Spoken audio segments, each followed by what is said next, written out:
Friday's day 3 at Broncos camp was successful and one for the books. Day 4 begins today at the UCL Training Center, and we welcome fans back to football all across the NFL. What are we looking at from the Broncos' day 3 storylines from Friday's practice that could lead into today's practice at the UCL Training Center? We break it down, we react, and we discuss on today's brand new episode, Locked On Broncos.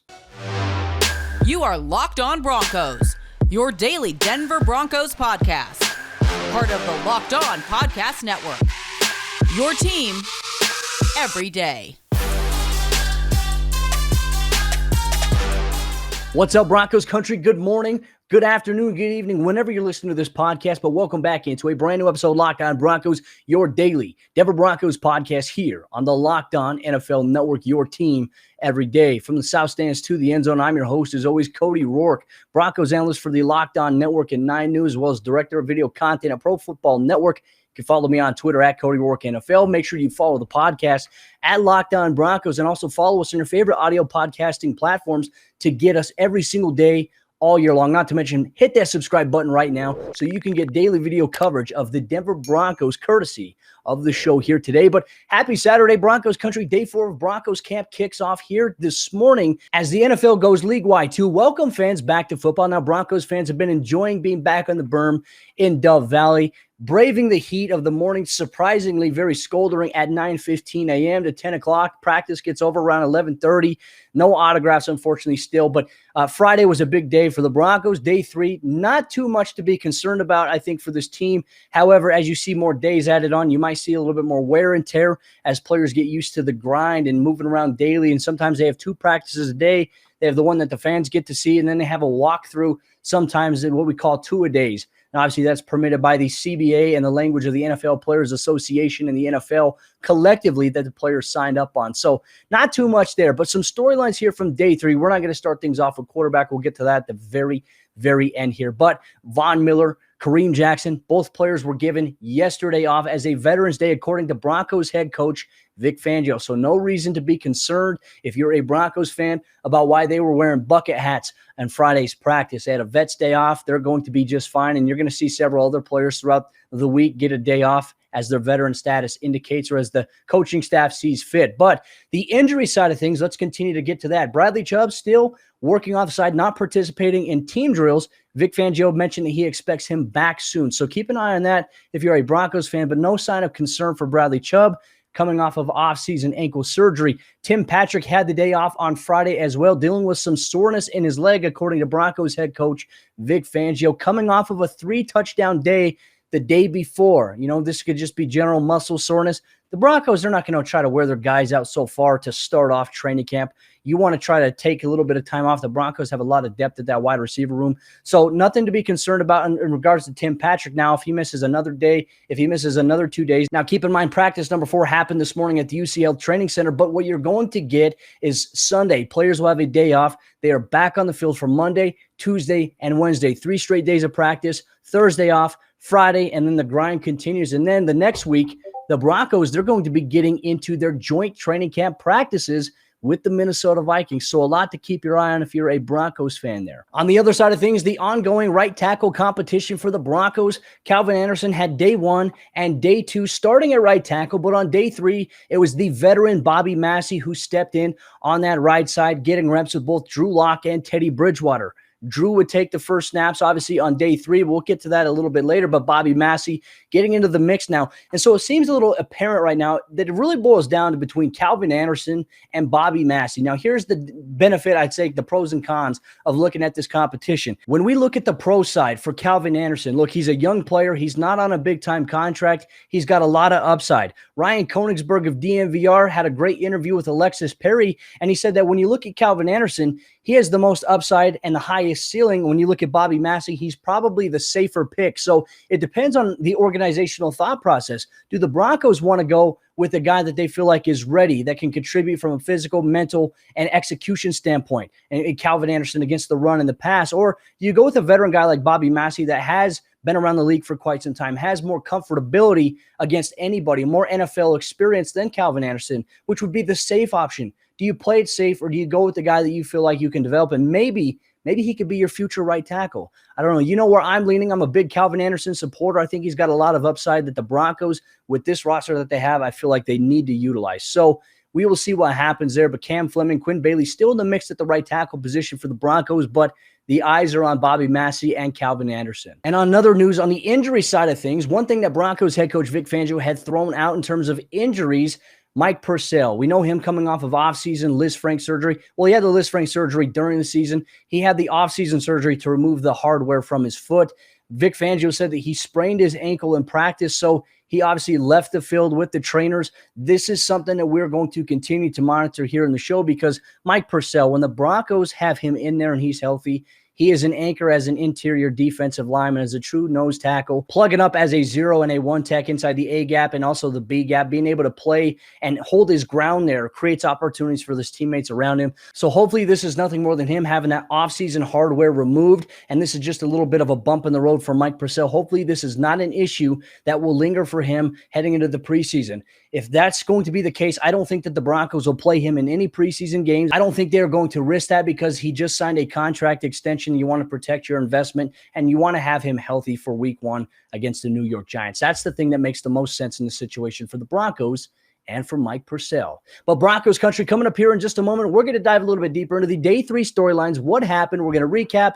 We're going to talk about the quarterback competition to close out today's episode of the show. But before we do that, folks, I have to tell you about one of the sponsors of today's episode, Locked On Broncos. That's our good friends over there at Built Bar. And Built Bar is the best tasting protein bar that is out there on the market today. They have 9 amazing, delicious flavors, including the limited time flavor that you get on a month-to-month basis. Lemon almond cheesecake is back. They also have raspberry, salted caramel, double chocolate. I go with those 2 as my personal preferences on the go, and that's what I like. I can take it if I haven't eaten breakfast in the morning, if I need something mid-afternoon while I'm working at my desk, I take a bite in a Built Bar, bam, I get energy. But not only is Built Bar the best tasting protein bar, it is the healthiest tasting protein bar out there. The macros, 17 grams of protein, only 130 calories, and only 4 grams of sugar. And I want you to get your hands on a box of Built Bar today. Don't wait any longer. If you've been on the fence, try it today. Trust me, it will change the way that you view protein bars. And you can go to Built.com. And when you go to checkout, use promo code LOCK15.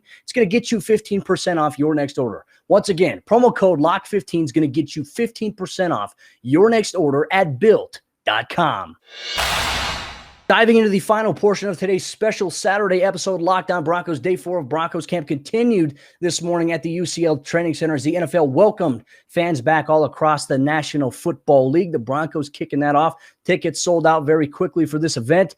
And now we approach the time where the Broncos will have the day off tomorrow, and then they're back at it on Monday for practice. Once again, you're going to see things ramp up a little bit. You're going to see more of the team periods. You're going to see a little bit more of an emphasis on team periods. The Broncos, the first couple of days of practice went from 5 team periods. Now they're bumping it up to 6. You're going to see that. And once the pads come on, you're going to see more of an acclimation there. But some news and notes from day 3 of Broncos camp on Friday at the UCL Training Center. Jerry Jeudy continuing to dominate according to all the reports there. From his route running ability, he is consistently getting open, and he has a really good connection so far in camp with both Drew Lock and with Teddy Bridgewater. Now for the Broncos, this bodes well. This is a good sign because also Drew Lock, Teddy Bridgewater have yet to throw an interception through 3 practices. Now, I know you're going to say, hey, that's 3 practices. Look, that's good. Now, I also want to say you maybe want to see them make a mistake here or 2 or there, because here's the reality of the situation. You will grow a little bit more when you make a mistake and you have your film session when your position room with your position coaches.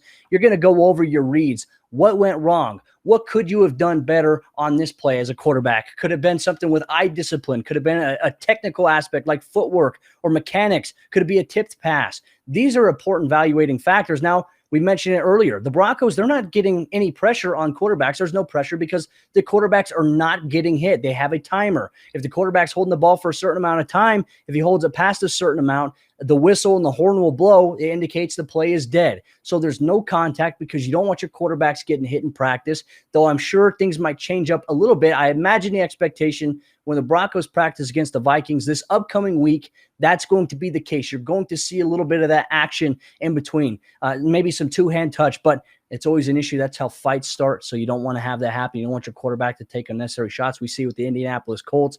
I mean, right now they've already lost Carson Wentz for an unknown amount of time due to a foot injury that he sustained on day 3 of practice for the Indianapolis Colts in their training camp. So you want to take it day by day. But in terms of day 3 for the Broncos' ongoing quarterback competition, Vic Fangio said that there is no quarterback right now that's creating separation. Now, you can read into that a multitude of ways. You can take it as a sign as nobody's doing enough to convince the coaches that there's a breakaway. I still think it's way too early with 3 days into practice. It doesn't make sense to name a starter right now. You want to accumulate data against live fire action. That's preseason game number 1. That's against another team. And if you don't take advantage of that, and that's your true evaluating data point, then I think you're missing out on the whole conversation of a quarterback competition. But, there are guys that are having better days than the other. Day 1, most of the reports say that Drew Lock won the day. Day 2, it was Teddy Bridgewater who came out ahead on the day in terms of productivity and efficiency. And on day 2, there were 2 passes that were incomplete for Teddy, but they were drops.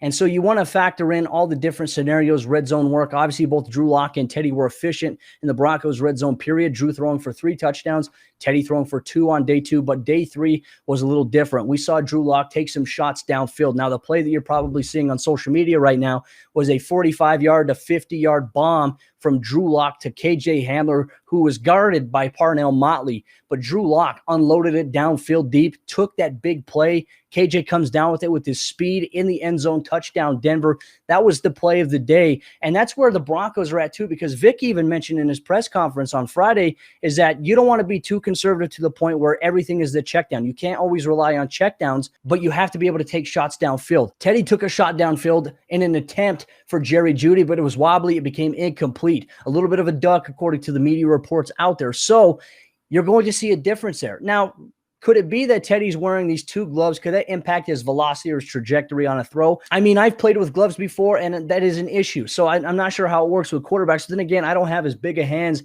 as most quarterbacks do in the National Football League. So that could have been my issue there. But outside of that, Drew Lock takes day number 3. We'll see who takes day number 4. But going back to what Vic said, no quarterback has clearly showed any separation yet. And that is not a bad thing, Broncos country. So don't invest too much in the negative side of that, because there's already people on Twitter running with that, saying, well, there's nobody that's creating separation. The Broncos are doomed.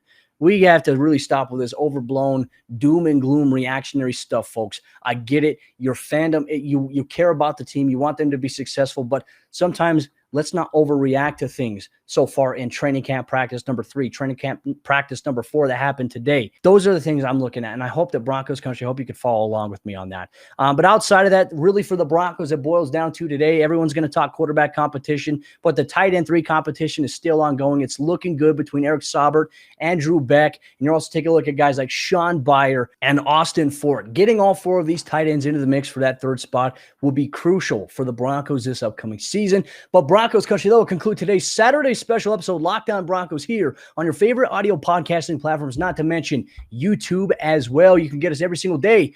The Broncos, they are off on Sunday, but they will be back on Monday. We're going to have complete coverage and recap on Monday's episode, Locked On Broncos. Hope you're doing well, Broncos country. We're going to dive in a little bit more. I have a very special announcement coming for you here very soon. But with that said, I'm Cody Roark, host of the show. Enjoy your Saturday, and we'll catch you on Monday for a brand new episode, Locked On Broncos.